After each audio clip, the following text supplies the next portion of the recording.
Okay, so welcome you all. It's a great pleasure to be moderating the first webinar today. Welcome to the next Real Play City Challenge webinar.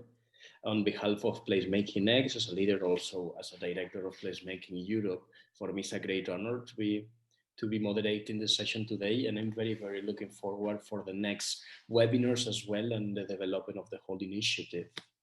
The Real Play City Challenge aims to reclaim places to play in cities for children, inspiring action. So how do we do that as Real Play City Challenge? We did an open call for cities and placemakers. So some of you obviously were part of an open call.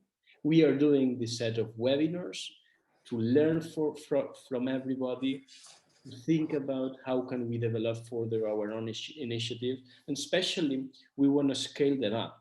We want to see how the initiative can be replicated, can grow in the particular context where that they are created, but also in different contexts. So it is just kind of the magic of placemaking. How can we turning upside down the way as knowledge is shared, and how can we learn from each other to make our impact bigger, and also to reach more people to make better cities. The winners of the open call have been announced, so congratulations for the ones that you are here today. And we are really inspired by the quality and diversity of the initiative around the world. Our jury selected 10 winners from 6 different continents, so probably almost all the geography is represented, and you can find all the content through the website. I have to say that this is the first of the webinars that we are organizing. There will be 4 webinars in November, and this is we call it the Global Month of Play, and we are very welcome to join.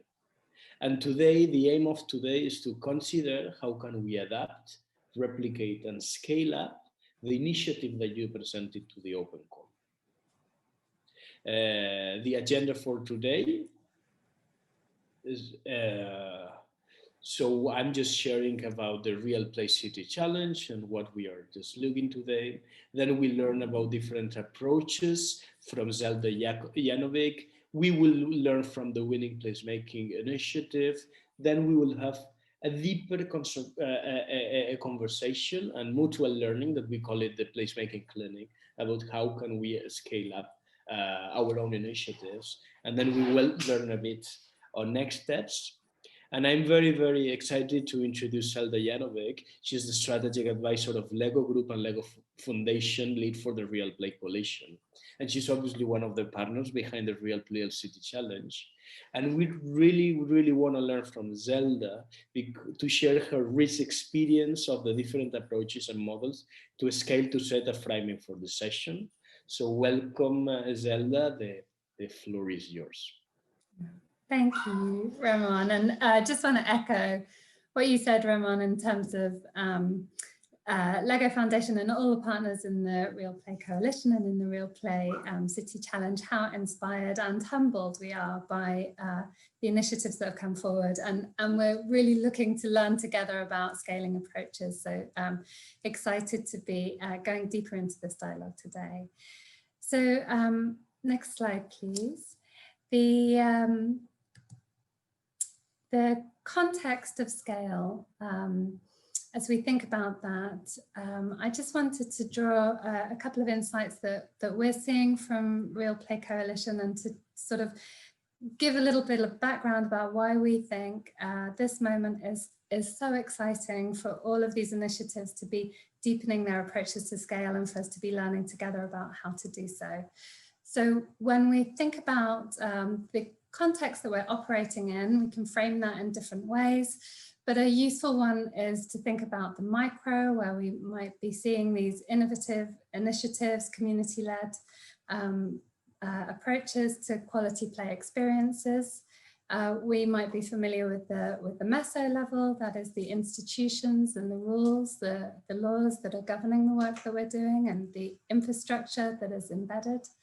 And then there's the macro level, in terms of the wider landscape that we're seeing of ideologies, values, economic context, the shaping the potential for scale at any given moment. Next slide, please. And we in the Real Play Coalition are very privileged to be working with different partners, including with the World Economic Forum and the Futures Council on cities and urbanization. What I just want to kind of draw out is that this moment is so exciting for all of us in this call. We recognize that these initiatives that we've been talking about, and at the bottom of our screen, you see those little blue dots on the left, that in a sort of stable environment, they can be adding to the mainstream services that are being provided by public institutions and others. And we're operating in a space where they're adding value to what's already existing. But when we're in a space as we are right now, where there's a tremendous amount of flux, it's often then that the rules of the system are sort of being reconsidered. Currently, we see huge economic pressures on cities. They are running unprecedented budget deficits, and that is calling for another wave of innovation of how do we look at these community-driven initiatives, placemaking initiatives. What are we seeing in these models that might actually work at scale within our context as part of a reimagined city system? And so I've said there are the economic shifts that we're seeing globally, but there are other shifts that we'll be seeing in our context as well. So this is an incredible moment for us all to be considering how to build back better. And I think the models that we're going to dig into both today, but in the coming webinars in November are going to be really timely and exciting for us to be thinking about scale together. Next slide, please.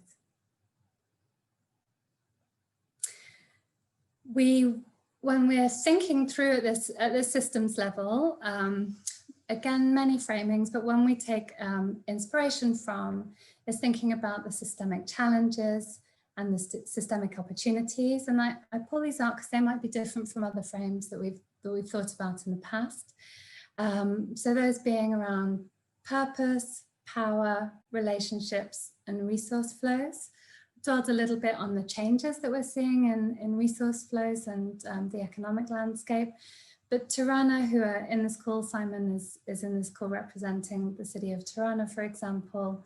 One of the pivotal moments for changing the scale was that there was a systemic challenge previously, and that play was undervalued and perhaps not fully articulated in terms of the power of play in the city. And the opportunity came when the city of Tirana developed a vision around play, which really articulated the purpose around health and well-being and family retention.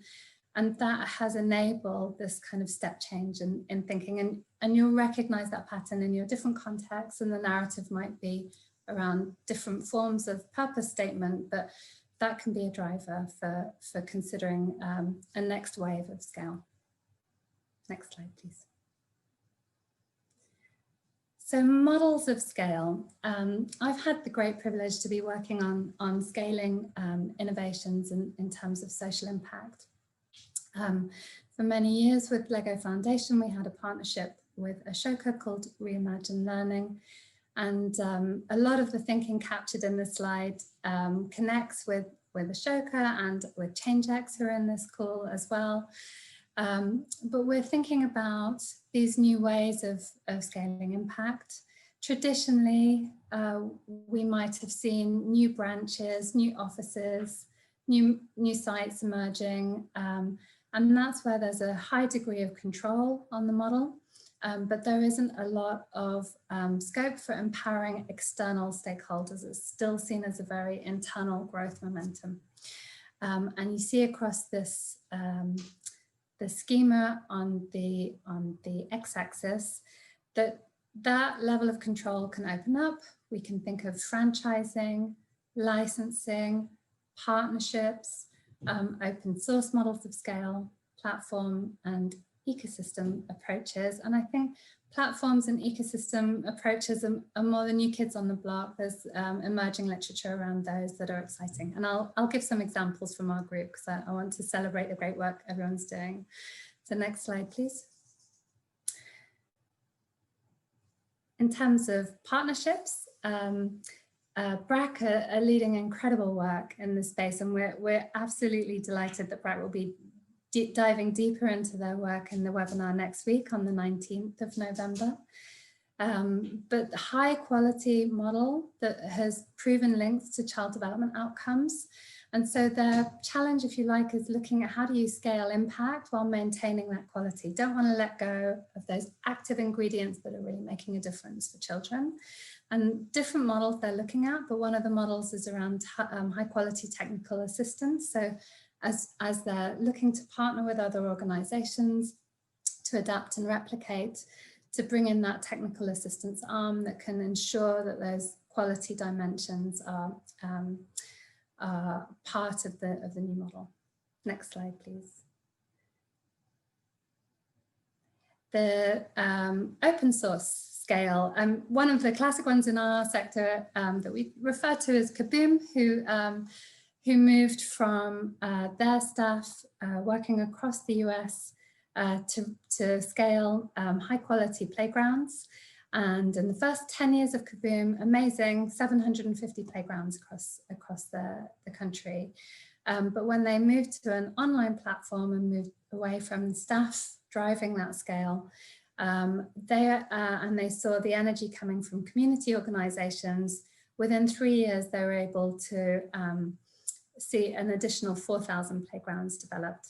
And in this call and coming up in the webinar on the 25th of November, we have our partners who are celebrating here today, Needle Cart and Playground Ideas, who've led the similar sort of open source scaling model that we can all learn from, because I think it's very rich. Next slide, please.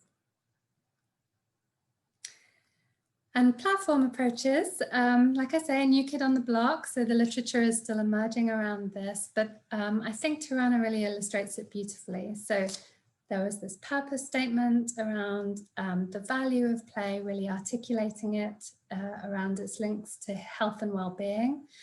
And that, if you like, from the moment of the disalignment in this slide, the community-driven initiatives that were happening across the city were beginning to engage, but when the realignment came, there was that very strong vision statement at the top. Simon, who will speak later and build on what I'm saying, has shared with me that it not only created the space for innovation coming from social entrepreneurs, placemakers, community-driven organizations around play, and ways of seeing play kind of articulated across the cityscape, it also enabled innovation for the civil servants and those who are creating the norms and the rules and the adaptive approaches. So you actually see this very fluid and healthy, dynamic way of systematizing play across the city that's held by this very strong vision at the top. Next slide, please. The agents of scale, as we dig into this, I'll hold this slide up because we've got a few frameworks that we're referencing throughout the Real Play City Challenge that we're proud to stand behind. I shared the purpose, power, relationships, resource, context framework. But in terms of play, we also look at the city at eye level for kids and the urban play framework. But when we're digging into how do we empower external stakeholders and how do we sort of get to that huge step change potential in scale, we can think about are those stakeholders at the household level, the school level, the neighborhood community level, or the city level. And it may be a mix of all, but I'd encourage us to think about how we're sort of bringing forth the energy, the innovation, the ideas of those different members of our community that are all stakeholders in driving a play agenda. So I hope that's helpful. It's a fast run through, but so excited to hear from the team from Playful Learning Landscapes, because I think they've tried with some of these different ideas, and I'm really excited to continue learning with all on this call about how do we scale these different approaches in different contexts. Exactly. Thank you very much, Zelda. It has been very, very inspiring. So actually in each of these 4 webinars that we are organizing this month, we are listening and hearing and learning from one of the winners of the Real Play City Challenge. So this time we will learn from the Playful Learning Landscape Action Network, which is an initiative of Ultimate Block Party. So we are really lucky to have with us Shelly Kessler and Rachel Tordaro.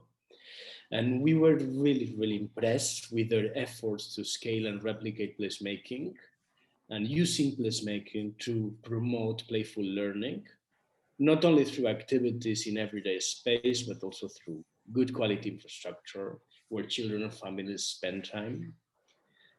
And I think that that's a really, really good example that will inspire us on how to adapt, replicate, and scale. So over to you, Shelly and Rachel.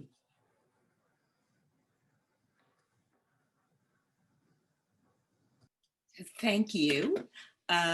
It's really a privilege to be here today, and I've already, listening to Zelda's presentation, already gotten new ideas, but also new ways to think of what we're already doing and contextualizing. So both Rachel and I are really happy to be here and look forward to working with all of you over the next few months. I want to put our presentation in the context of,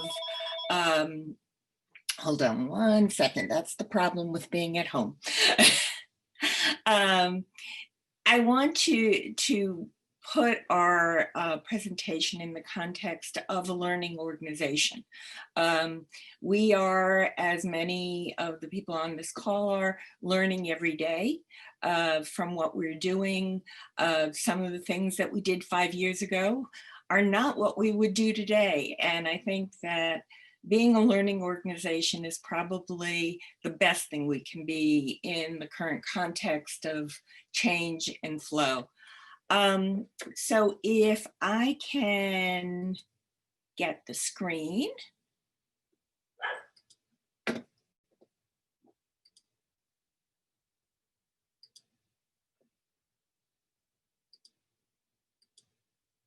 Okay, so the topic we've been given is small change to big impact. And our tagline is somewhat transforming the everyday to the extraordinary. So when we talk about small change to big impact, it's really thinking about the tweaks in some ways that can be made to everyday spaces, as well as sort of the larger changes. Our origin story is a little convoluted, but we actually are the result of this scientific research of 2 early learning experts, Kathy Hirsch-Pasek and Roberta Golnikoff, who began with an idea that you could reimagine the way that children learn and really think about what happens in the 80% of time that children aren't in school. And so their work really focused on how do you imbue everyday spaces with learning opportunities. And one of the first forays into this was a ultimate block party in Central Park in 2009, where attendees were shown 27 to 30 sort of types of different installations that help children learn while they were playing.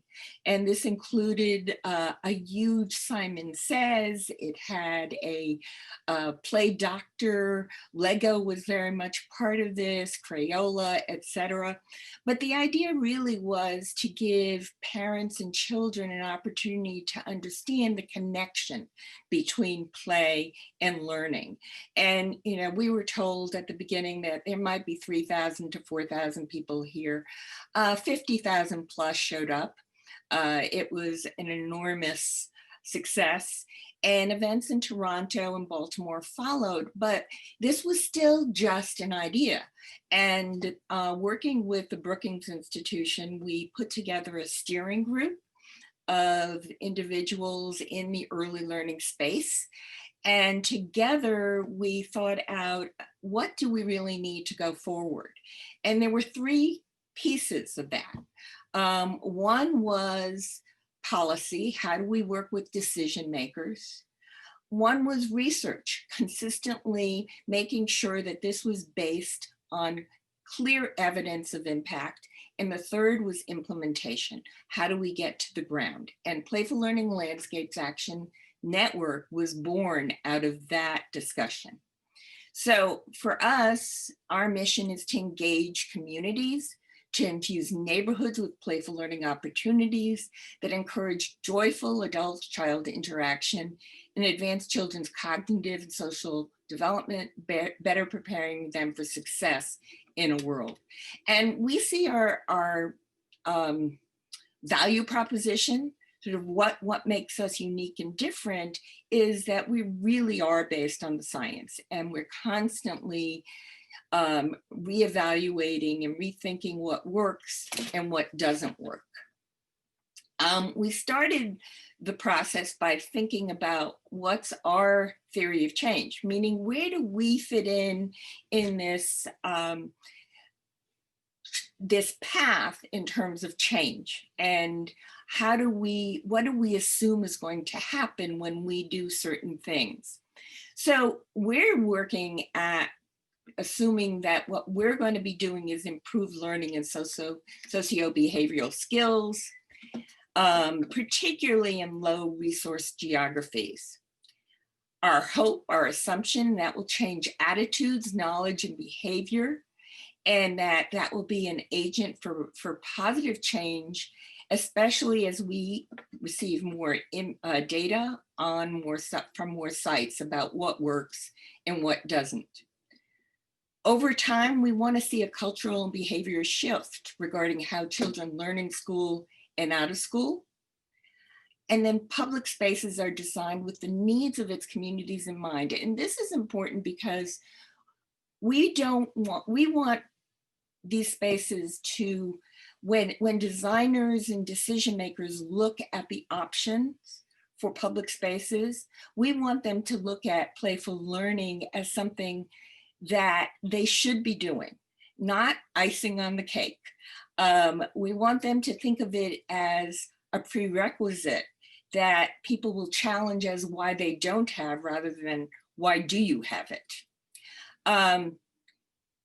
We believe that over time, and the research bears this out, that building these spaces, giving these skills, that young adults have the skills necessary for healthy relationships and the jobs of tomorrow. We know that what is being looked at is a much more service-related economy that is predicated on a lot of executive functioning skills. And in talking to employers all over the world, the things that they're really thinking about are critical thinking, collaboration, communication, and we have to make sure our children are able to do that. And finally, children, families, and communities are stronger with increased equity and healthier. Obviously, there are lots of other pathways to this endpoint, and hopefully we're working in concert with many of them. But we feel that this is our niche, our way of getting there. And when we talk about communities, we'll talk about it a bit more. The role of the community is critical here. We believe that in the community, there is the strength and expertise to really understand what they need and to mold what is happening in the community into something that will be used and beneficial. We are there as a guide. We hope to give advice, but really it's the community that's the central point of our initiative. So when we look at this, if you look at some of the ways we think of working, the first step is activating the community. And we use the term activating rather than empowering because we believe the power is already there. And that we're not giving them something, we're lighting a spark that already has the potential for decision-making and goal setting. So our focus really is on places where people gather, and that can be anywhere. that can be a schoolyard, it can be a playground, but it can also be a bus stop. It can also be a laundromat. It can also be any of the places that we look at and families are walking or talking.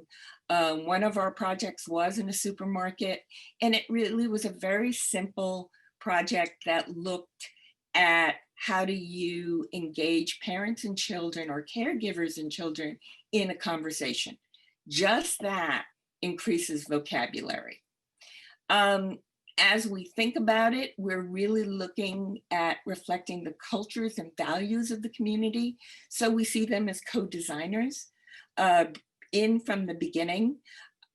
We can't engage the whole community, but we try. We try through open forums, but we always have a group that is community-based. In some of our projects, that has meant that they have made changes in where things are situated because they know how the community plays or what they want. They have made changes in the type of puzzles or activities, the colors. All of that can reflect the community's culture and the way they want to work. The fundamentals of playful learning, and this is important because this is based on science, and we really will have to stick to the fundamentals in order for this to be a quality intervention. So the how I mean, is that learning should be meaningful, joyful, socially interactive, actually actively engaging and iterative. And, you know, what we're really saying in this is that play, there's a continuum of play. It starts from simple free play and it moves all the way through absolute guided play and things that where adults are really running the show. Playful learning sort of sits in the middle of that. It is meant to have an intentional learning goal, but it is built on play. It's built on the joyful experience of children imagining, being creative, but with, let's say, a vitamin C injection of learning. And the what are the 6 C's. And these are things that Hirsch-Pasek and Golnikov really developed over time. These are what are seen as the skill sets that kids really do need to do better. And we scaffold things like literacy and STEM on these skill sets. So it's critical thinking, critical innovation, communication, collaboration, content, confidence. And this is not a hierarchy. And we know that kids will be working in some areas on collaboration and other activities will be critical thinking. But the idea is that over time these interact and you need all 6 in your repertoire.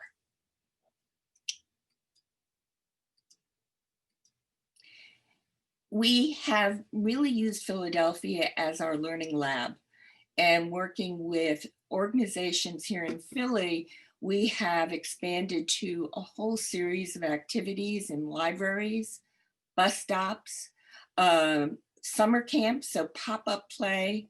We are collaborating with Kaboom on a Philadelphia Play Everywhere challenge. We're collaborating with the city and other groups on a Philadelphia Play Street. So we've had the opportunity in Philadelphia not only to be an active participant, but also to study what's happening.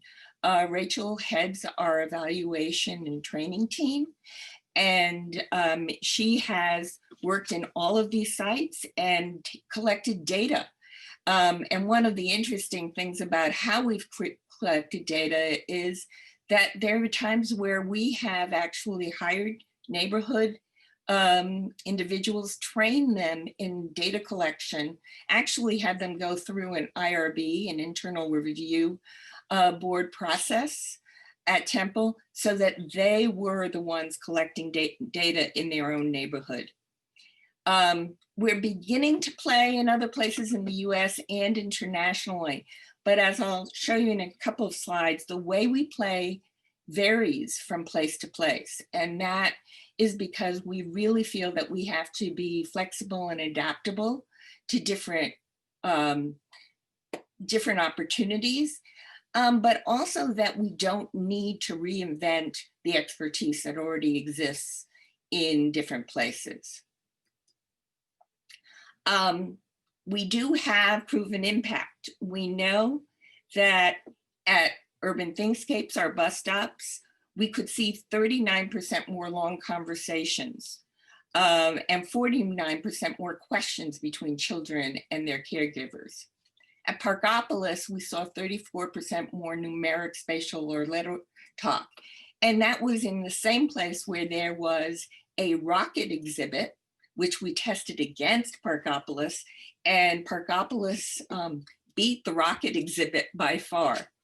Here are some other activities that encouraged whole number talk and fraction talk. So the data is there. We're past proof of concept. We just have to get people to believe it. So our strategic objectives, to spread the word. We believe that we have a lot of groups doing playful learning, some calling it and not calling it playful learning. We're trying to bring together practitioners from all over the place to share their knowledge, but also to codify their experiences. We're trying to look at scaling through different methodologies. Partnering is a major platform, public-private partnerships with cities, creating a technical assistance network that can be used to help people think about their sites, design new areas. We also have on our website a lot of information that is fully public, hoping that people will use it at will. We continue to strengthen the science through continued testing and major research studies. And finally, sustain growth. One of our objectives is to figure out how to make sure that we are sustainable, both financially and capacity-wise. Where, that is always one of the biggest challenges for any small organization. Our 3-year vision is pretty much based on those strategies, successful examples of translating the science into practice, measurable impact, strategic partners, a vibrant community of practice and expert network, visibility and legitimacy. So that's an important one because we still have an upward climb in terms of convincing people of the value of playful learning. We get a lot of head nods, play is great. We don't quite understand what playful learning might be. But again, especially now when people are facing so many very difficult decisions about resource allocation, sometimes playful learning again is looked at as the icing on the cake. And one of our beliefs in terms of scaling is that we have a diversified funding base and be self-sustaining in next 4 to 5 years. Challenges, when listening to Zelda's presentation, I realized that I missed one of our biggest challenges, which was the quality piece, how to maintain that across all the sites.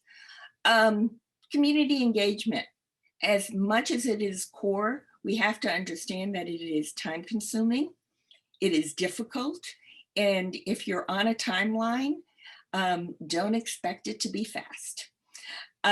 Public-private cross-collaboration. How do we get the cities, the decision makers, and the nonprofit organizations and the communities to work together? Again, it's a lot of creating networks and trust. Finally, in this period of time, the COVID-19 impact on our projects, plans, and funding.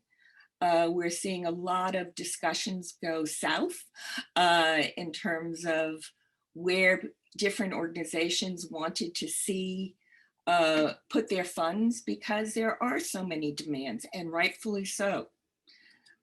Scaling, as we've said. Excuse me to interrupt you, and it's difficult because this is very, very. This is the last slide. Yeah, okay, we need it. Okay, thank you very much. Okay, so our ideas for scaling are collaboration partnerships, consultation designs, products which might be franchises, public and retail spaces. And that is the presentation. Thank you, Shelley, very, very much. I hope it's been as inspiring for everyone that has been for me. I think we have a good set of ideas about how to scale our non-initiative, and let's take advantage of having this group of people here. And the idea now is for the next 15 minutes that we are having a Q&A and some discussion with the speakers already. I just wrote on the chat that please feel free to post the questions in the chat box, so I'll be moderating that. And to start the discussion, I also wanna invite to join the conversation Simon Battisti and Paul O'Hara. Yep. So Simon, are you there? Like, he's an urban planner, educator, and he's the director of Kendra Marithaine. Probably I didn't pronounce it very well. But German accent, yeah. The Center for Conscious Design in Tirana. And we invited Simon because he's been working closely with the city of Tirana on the rapid plans to scale and has great insights to draw upon. So I think we have a lot to learn from you. And then is Paul O'Hara as well. He's the co-founder and CEO of ChangeX, an organization who connects people with proven ideas with the resources they need to start and scale. So welcome, Paul and Simon. And just, I'd like you to just to maybe to do a bit of a reflection on what we've heard already, and link it to your very own work. And also, if possible, as I said, during the next 15 minutes, I will give to the speakers some of the questions that you'll be posting on the chat box. So maybe, like Paul, that you're muted already, would you like to start? Welcome. Thank you very much. Yeah, so yeah, a couple of quick reflections. Thanks a million to Zelda and Shelley for the two very interesting talks. So Zelda and I both come from the same school of scale learning, that of Ashoka's. And I remember being involved in the very first Ashoka Globalizer years ago. And one of the social entrepreneurs talking about how if you really want to scale, you have to give your idea away. And that was kind of a mind shift for a lot of people that were involved at that time. And I've observed many ideas going to scale quickly by through that methodology. So thinking more about how you scale your impact rather than how you scale your organization, if you like. And I've been particularly drawn to kind of open models of spreading ideas and maybe, yeah, just to give a quick bit of context, I was involved in investing in social entrepreneurs with Ashoka and was frustrated by how many of the ideas remained in the regions they originated. So we started experimenting with importing and exporting ideas to see how would you get them spreading across borders more efficiently. And we used all the different scaling models that Zelda outlined. We had partnership models, branch models, open models, etc. And one thing that I noticed was that the ideas weren't particularly well packaged to hand off to people who wanted to take those ideas and run with them in their own context. So for me, that was a bit of a gap. And so with ChangeX, what we aimed to do was see, could we package the world's proven social and environmental innovations and make them easily accessible to communities elsewhere so that they could just take those ideas and get them up and running if they thought they were relevant for their own context. So listening to Shelley, I mean, there's so much potential in that, in the playful learning landscapes idea. You know, looking at the Philadelphia case studies, there's probably several of those that can be packaged for distribution to other communities. And, you know, one reflection was trying to think about the community rather than as an advisor, which I totally hear you is very time consuming, that kind of engagement, but rather trying to identify the people who will just take the idea and run with it. So thinking of the community as leader rather than advisor. It's much less time resource from your own side. And actually they, you know, in our experience, they won't spend any time doing anything they don't think is relevant to their own context. So it means it's always kind of community led and community driven. And there is a kind of a quality control question, right? It might not all be done to the standards you would like to see it done, but you have the potential, you know, you saw the Kaboom case that Zelda mentioned there, where you have the potential by opening up to just go to thousands of locations, with, albeit with a little bit less control. So anyway, that's just a quick reflection. I have some questions for Shelley, but I'll maybe hand it over to Simon. Thanks, Paul. Zelda, would I show a couple slides now, or should I do it later? You can do it now. Do it now, yeah, okay. Let me just, because I think the, just a couple of images here that I'd like to share. So I think I have, sorry.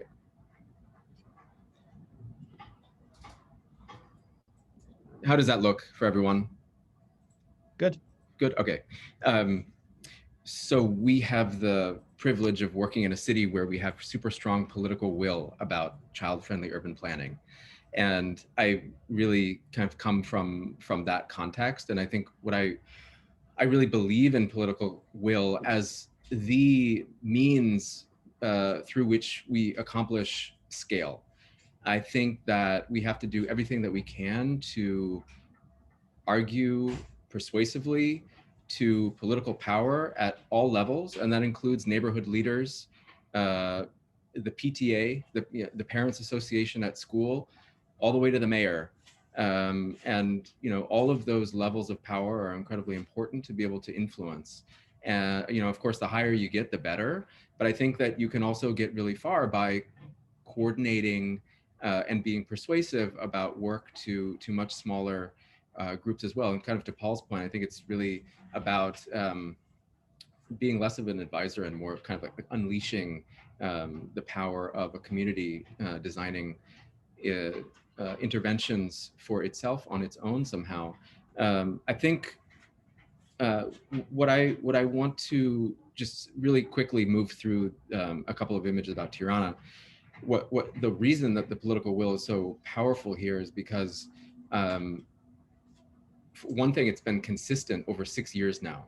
And so when this administration first came in, they started building a lot of playgrounds in the middle of neighborhoods where it used to be kind of parking lots or whatever, on a very small scale. At the same time, in parallel, there was huge kind of mega project, infrastructural scale that you see in the lower right-hand corner of the central square of the city, closing off a giant roundabout and becoming total public space. Now, in the top right, you see a kind of a medium scale of intervention, which would be kind of closing off a large overscaled intersection and making it pedestrian space, kind of in the middle of a neighborhood. And then on the lower left, you see programming. So all of this combined over a long period of time has also produced an environment in which the public, whether they're professionalized or not, or just sort of individuals within a neighborhood, understand that child-friendly interventions have an ear in City Hall.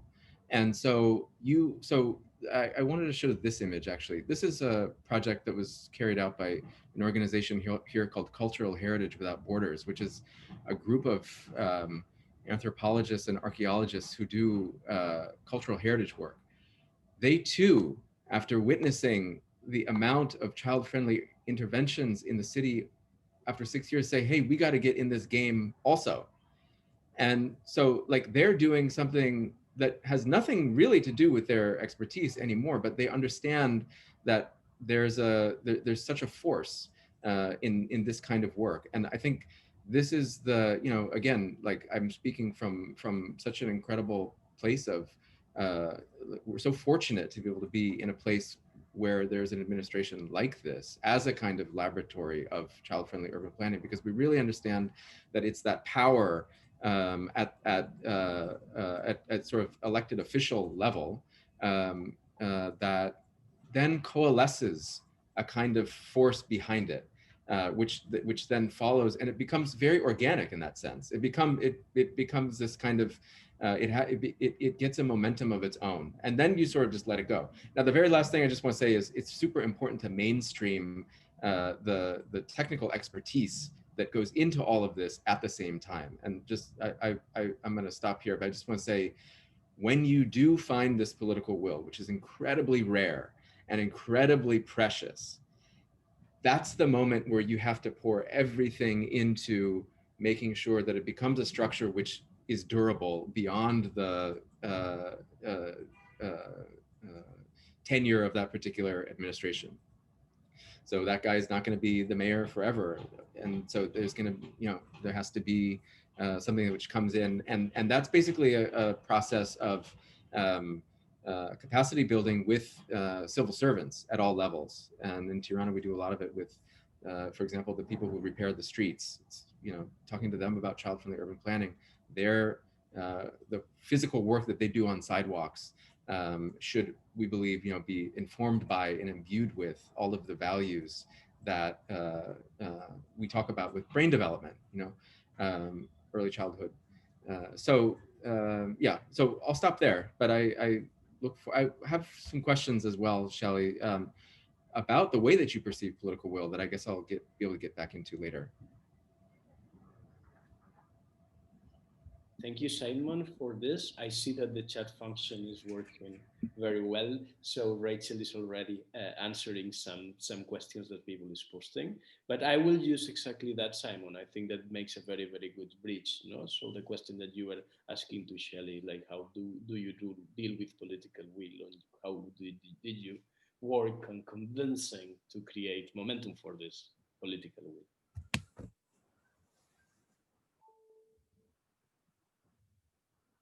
Are you asking me that question, or Yes.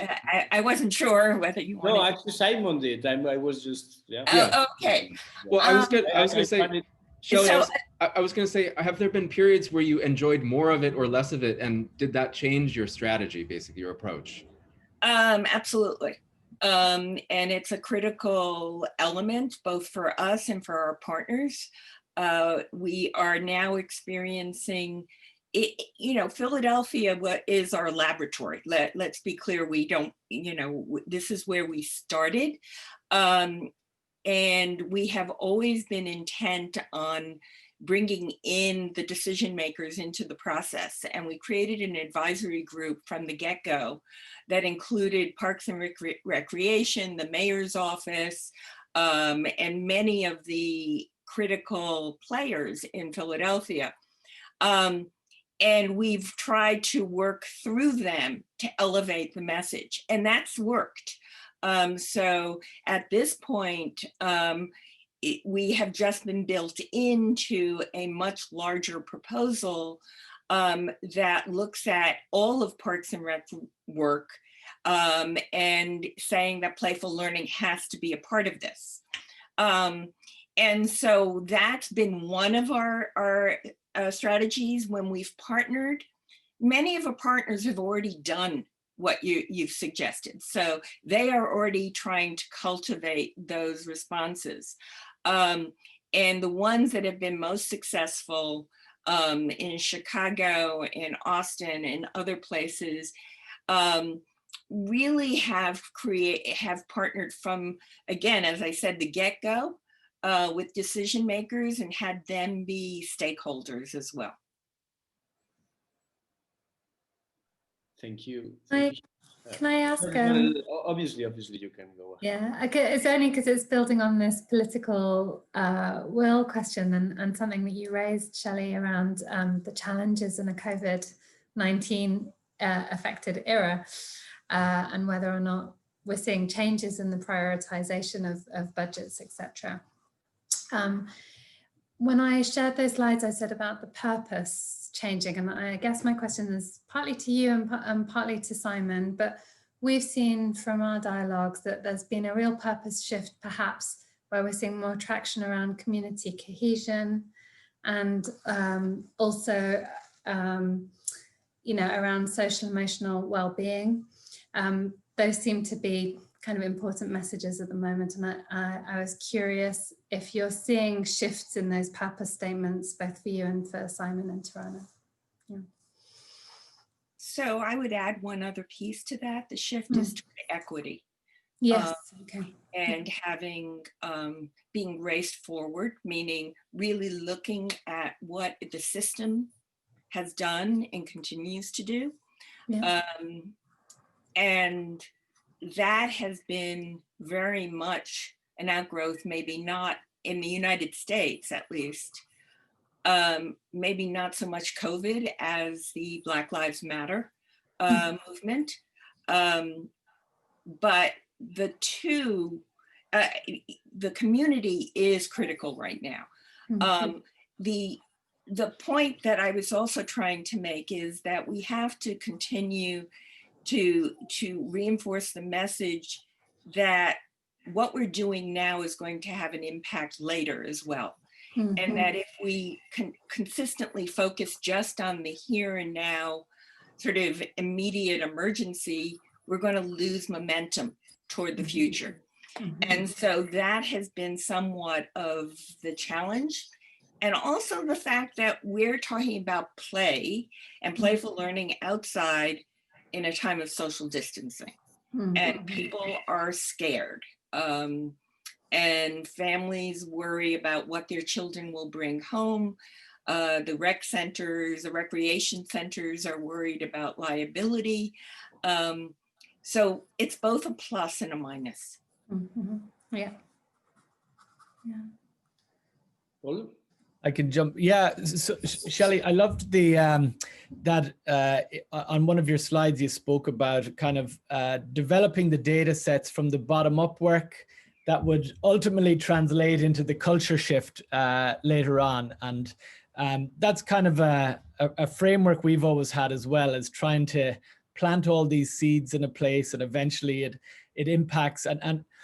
And just wanted to see like your experience of like having those seeds planted, which is effectively driven by the citizen will rather than necessarily the political will. Like, do you see one coming before the other? Do you think does one influence the other? What's been your experience of that? So I'll let Rachel jump in here if she wants to, but it's both ways. I'll give you an example of our work in the Belmont, West Philadelphia area, which is an area with a lot of struggling families. It is a play desert in many ways. And the community that wanted Urban Thinkscape was basically a community community development organization led by this one dynamic woman, Betty Ferguson. And Betty basically took this up as her torch. This is what she was going to do. So she has, she's an amazing woman, and it speaks to finding champions in the neighborhood. She is now in this new round of Play Everywhere Philadelphia grants. She has put in a much more ambitious proposal. She is now moving forward with the ideas without us. I mean, with us in the sense that we're still collaborators, but she is now the force on the city, meaning she is pushing. And we have here a city council, and so she is pushing on the city council members. It is at least our experience is much more forceful if it's coming from the community and then from the decision makers. If they meet in between, that's great, but I would much rather see dozens of Betty Fergusons taking this up than Parks and Recreation, to be honest. Yeah, sure. Ramon, I don't know, have we got time for some more Yeah, questions? no, thank you for that, but I think I have to play the bad cop. Like I'm loving so much the discussion that I could stay for a couple of hours at least discussing on that. I like Paul. I really love when you said that if you really want to scale your idea, you scale. You have to give up your idea. And I think that it takes a lot of humility and a lot of responsibility. And particularly when we are talking about elements that collide with public policy, it becomes really difficult sometimes, no? Because the sense of ownerships in within administrations, it becomes difficult, you know? And I think at least like, of course we want to scale, but at least we should grant continuity, which is something so important at the same time, no? That at least yeah, the ideas and projects should continue, and also that means give up, no? Like think I'm talking now from like I've been doing like the 4 years managing one of the biggest spaces in my urban spaces in my city in Valencia, and from the side of policy it's also very difficult to do that projects become successful when you cannot control them anymore, on where there are dynamics that actually are unplanned but add value. So I find it fascinating. So maybe that's the occasion for another entire workshop. But I do have to wrap up with this. We are coming to an end of the open first half of our discussion today. Then but this is only there are also 3 more webinars to join this month. The next one is on the 18th of November, and next step is on creating a big impact. And we'll have with us Helen Hadany from the Brookings Institution. Please join us. Please invite your friends, and please from the teams that we are working with, please, if possible, confirm your attendance in advance. You can find out more about the winners and the challenge in general at our website, realplaycitychallenge.org. And if you want to get involved and recreate places to play in your city, invite us, talk to us, join the Real Play City Challenge LinkedIn group, or just drop us a line on info@realplaycitychallenge.org.